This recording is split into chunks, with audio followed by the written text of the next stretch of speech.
Caro ouvinte, este livro mudou a minha vida e, a julgar pelo que os leitores de todo o mundo têm me passado, a de outras pessoas também. Por onde devo começar? Talvez por um episódio que deixei fora do original. Não era minha intenção, mas, por algum motivo, não o incluí. Pois aqui está, depois de todos esses anos. Quando pela primeira vez eu liguei para o meu antigo professor, Morris Schwartz, a essa altura já nas garras da esclerose lateral amiotrófica, senti necessidade de me reapresentar. Afinal, haviam-se passado 16 anos desde a última vez que nos faláramos. Talvez ele nem se lembrasse do meu nome. Na faculdade, eu costumava chamá-lo de treinador. Sabe Deus por quê. Coisas do esporte, sabe como é? Já naquela época. Oi, treinador! Como vai, treinador? Seja como for, quando o ouvi dizer alô, naquele dia ao telefone eu engoli em seco e disse: Maury, meu nome é Mitch Albom. Fui seu aluno na década de 1970. Não sei se você se lembra de mim. E a primeira coisa que ele disse foi: E por que não me chamou logo de treinador? Minha jornada começou com essa frase. Ela esteve comigo naquele telefonema, esteve comigo na minha primeira visita carregada de culpa ao West Newton e em todas as terças-feiras que se seguiram, durante o lento declínio e agonia de Maury e em sua morte silenciosa e digna. Ela esteve comigo em seu enterro, em meu luto particular, em meu porão enquanto escrevia essas páginas, na pequena edição inicial deste livro e nas inesperadas 200 edições que se seguiram. Ela esteve ao meu lado por todo o país, em muitos outros países, ao ver este livro sendo adotado em escolas e lido em casamentos e funerais. Ela me acompanhou em milhares e milhares de cartas, e-mails, abraços emocionados e comentários de pessoas desconhecidas que podem ser todos resumidos da mesma forma. Sua história me comoveu. Mas não era a minha história. Era a história de Maury, o convite de Maury, a última aula de Maury. Eu era seu convidado. E por que não me chamou logo de treinador? Eu esqueci. Ele lembrou. Essa era a diferença entre nós. Maury me mudou desse jeito. Agora me lembro de tudo. E poderia não lembrar? Todos os dias da minha vida alguém me pergunta pelo meu antigo professor. Eu costumo brincar dizendo que este livro é a sua vingança por eu tê-lo ignorado durante tantos anos. Agora sou seu aluno eterno, aquele que retorna sempre, todo outono, primavera e verão, para a mesma aula. Tudo bem, eu sempre achei que Maury tinha algo a ensinar. Achava isso há 30 anos, quando ele usava costeletas e blusa de gola rolê amarela e mexia freneticamente as mãos na frente da turma.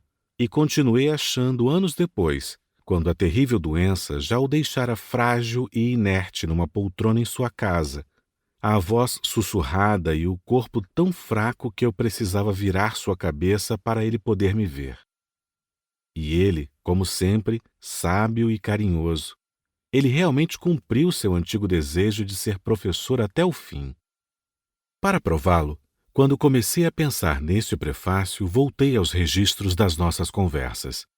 Eu havia transcrito todas as fitas e as organizara por temas. Em minhas divagações ao som da voz de Maury, eu me perguntava se toparia com alguma coisa que soasse diferente, algo a dizer que desse um novo sentido a tudo o que aconteceu. E dei com este tema: vida após a morte. Ora, Maury fora agnóstico durante muitos anos, como ele próprio admitia, mas depois de seu diagnóstico de ela, começou a repensar. Mergulhou em ensinamentos religiosos. Numa terça-feira de agosto de 1995, segundo meus registros, nós falamos sobre esse assunto. Maury me disse que no passado havia acreditado que a morte era fria e definitiva. A gente vai para debaixo da terra e se acabou. Mas depois ele passou a pensar diferente. Qual é a sua ideia agora? Perguntei. Ainda não me fixei em nenhuma. Ele disse, sincero como sempre. Mas o universo é demasiado harmônico, grandioso e avassalador para se acreditar que é tudo obra do acaso. Que coisa para ser dita por um ex-agnóstico! O universo é demasiado harmônico, grandioso e avassalador para se acreditar que é tudo obra do acaso. Isso, é bom lembrar, foi quando o corpo de Maury já era uma casca oca, quando ele já precisava ser lavado e vestido, quando já precisava que lhe assoassem o nariz e lhe limpassem o traseiro. Harmônico? Grandioso? Se ele, naquela situação terrível, naquele depauperamento, conseguia enxergar a majestade do mundo, por que haveria de ser difícil para nós? Muita gente me pergunta qual a característica de Maury que sinto mais falta. Eu sinto falta daquela crença na humanidade.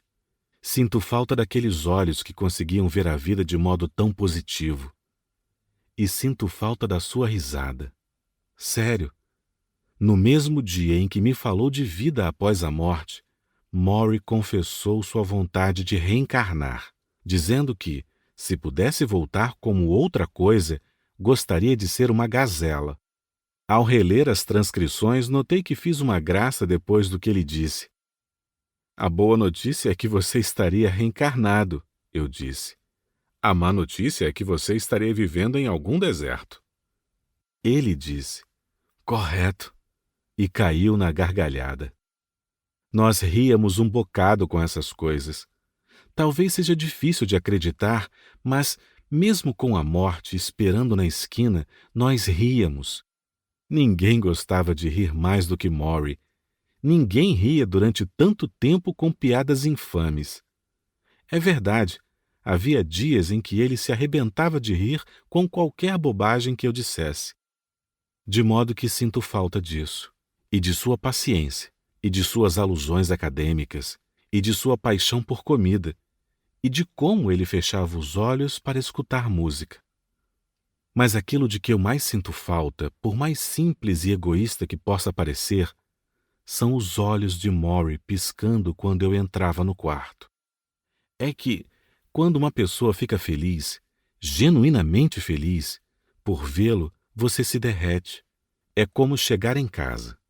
Naquelas terças em que eu entrava no seu escritório, qualquer coisa que eu estivesse trazendo comigo, problemas pessoais, assuntos de trabalho, pensamentos opressivos, se dissipava quando as orelhas dele se erguiam e sua boca abria aquele sorriso engraçado de dentes tortos e soltava uma saudação.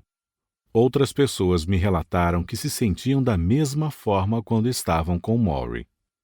Quem sabe a sua devastadora doença, ao privá-lo de distrações e apagar a preocupação com as coisas do cotidiano, lhe permitia estar totalmente presente.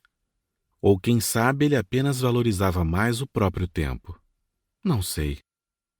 O que sei é que aquelas terças que passamos juntos eram como o longo abraço de um homem que já não podia mover os braços. Sinto falta delas mais que tudo.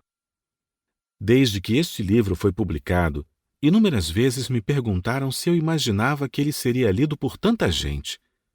Minha resposta é, geralmente, um aceno de cabeça, um sorriso e nem em 1 milhão de anos. A verdade é que foi um bocado difícil conseguir quem o publicasse. Várias editoras nem sequer manifestaram interesse na minha ideia. Um editor chegou a me dizer que eu não fazia a menor ideia do que era um livro de memórias. Em outras circunstâncias, eu teria desistido da ideia. A razão de eu não ter desistido, e a razão pela qual eu creio que o livro bateu no coração das pessoas, é que eu não estava tentando escrever um livro popular. Estava tentando ajudar Maury a pagar as despesas do seu tratamento. Isso tornou a minha obstinação mais forte que qualquer poder de dissuasão. Continuei tentando até achar uma editora. E quando disse a Maury que tinha conseguido e que as contas seriam pagas, ele chorou. Costumo dizer que aquilo foi, para mim, o fim de A Última Grande Lição, apesar de eu mal ter começado a escrevê-lo. Eu havia feito o que queria, um pequeno ato de bondade em retribuição aos incontáveis que ele me dedicara no passado. Mas a jornada, na verdade, estava só começando.